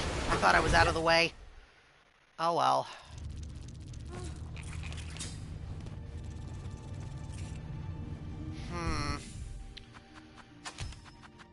Lace moves too much. I think I'm gonna use the tax instead.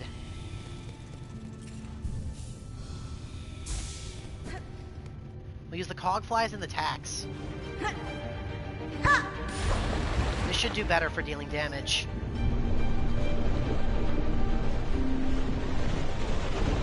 But again, I'm gonna try to save my tools for phase 2 only.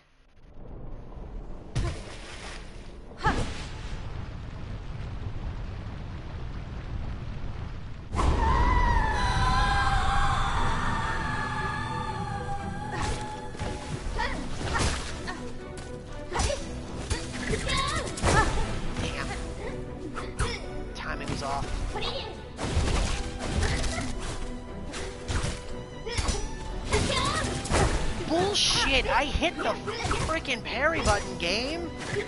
Why do I keep getting screwed out of that?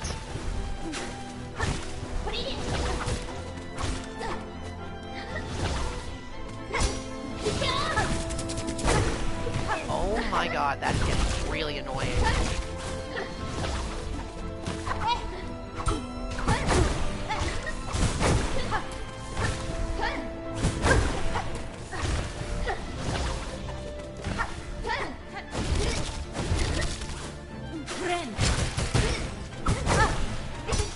Wow, okay.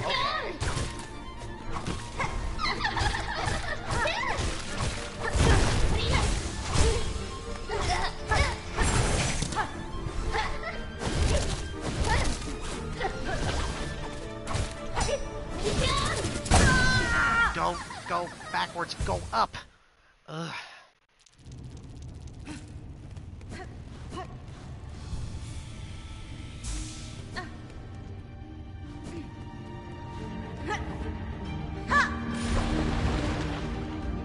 I'm sorry, Deej. I feel bad that you're just kind of sitting here listening to me like fume a little bit, but this is getting really aggravating. I don't know what's causing it either. I haven't messed around with the Witch Crest enough to like really get a feel for the hitboxes, so the fact that I'm just getting sucked into Lace's attacks is getting really aggravating. I'll still fight with it, because this is interesting. It's different, but...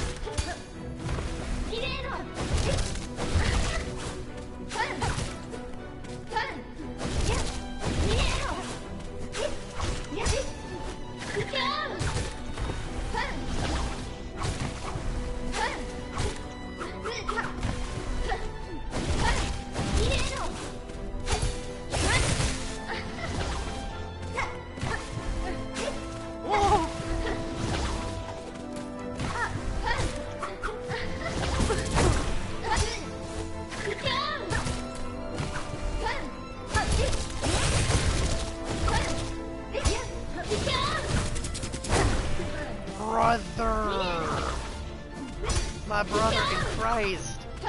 Not you, Deej, you're fine. You're a lovely human being, and I adore you so much. Brother! Oh my god.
Son of a whore!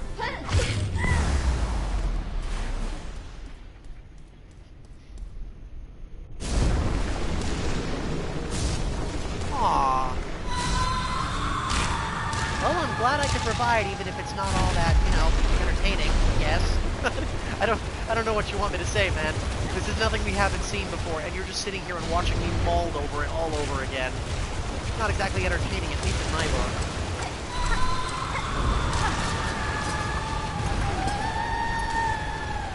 Alright, Lace, prepare to get your feet stepped on.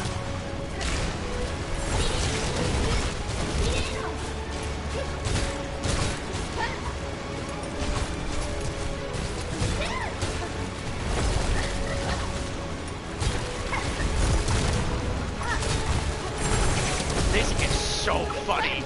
Watching her just step across all the tacks and get hit by the cogflies.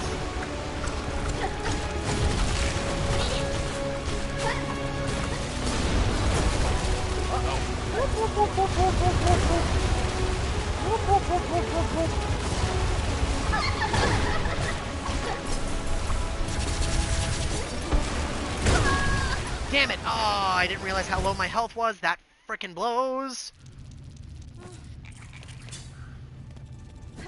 I am also quickly running out of bone shards, which is equally annoying. And I didn't bring any more down here with me. Except for the core, which I really don't want to take. Which I really don't want to crush. Oh boy. If I don't kill her soon, I'm gonna have to go all the way back up just to get more bone shards. I probably should have thought this through a little better.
That worked out a little better than I thought it was going to.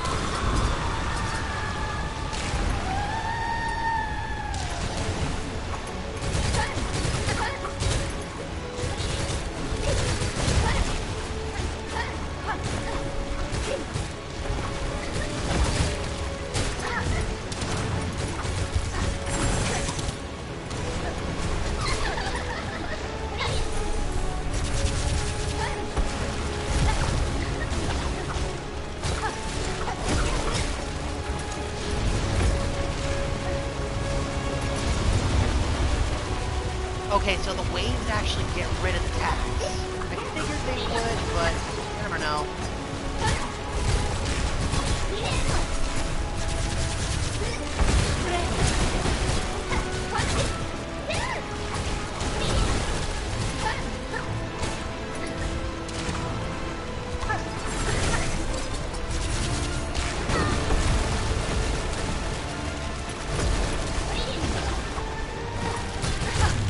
Got her. Hell yeah. Yay, we won. That didn't take nearly as long as I was scared it was going to. It still took a while, but that wasn't nearly as many attempts as it took the first time to beat Lace.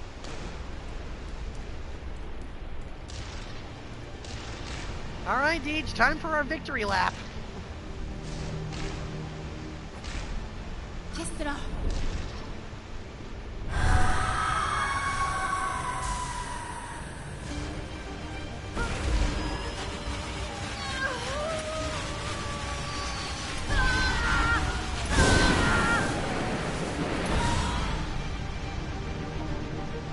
Those tacks and those cog flies really did a number on her during that last phase.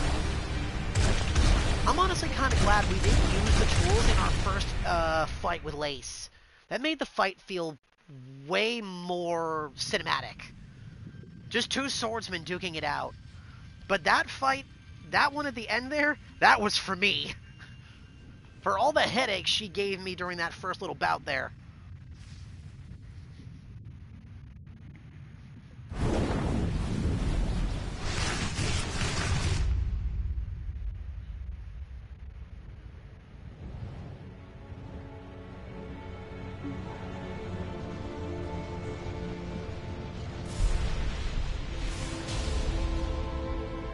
It's the boy. Still just as amazing the second time.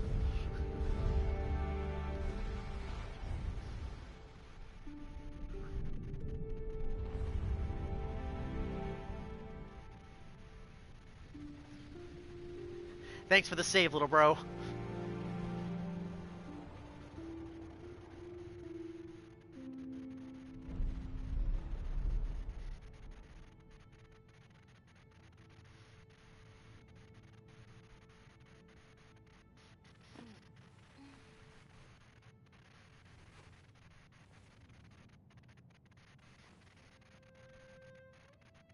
Hi, Lace.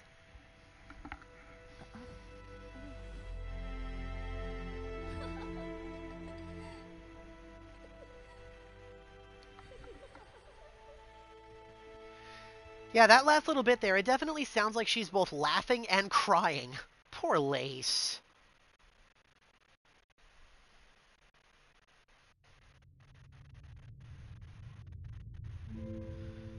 Alright. Let's enjoy the credits just one more time. Let the music play, just kind of soak it in. I think we've earned this.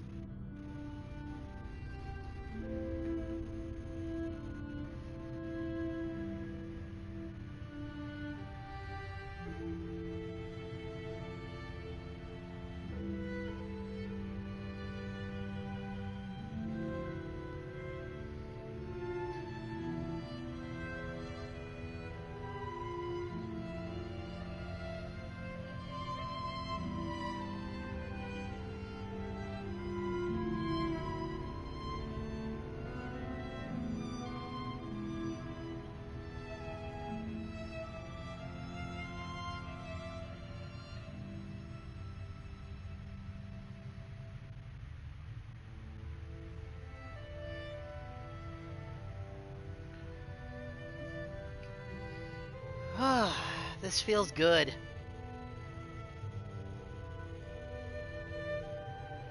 What a fantastic game.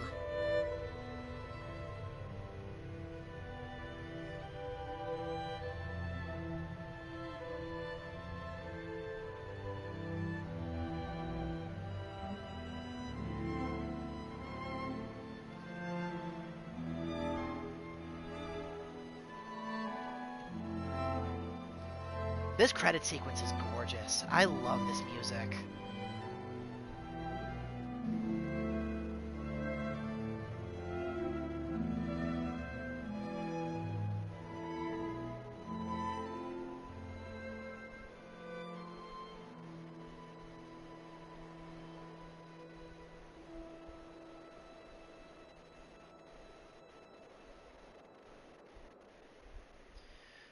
There we go.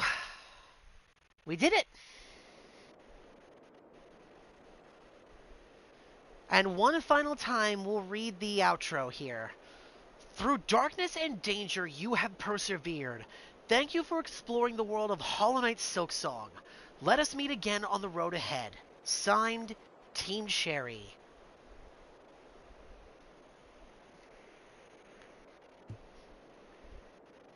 Game completion. 100%! At 60 hours, 35 minutes, and 46 seconds. And there we go. We got the completionist trophy. 60 hours for 100% completion? Not bad. Not bad at all.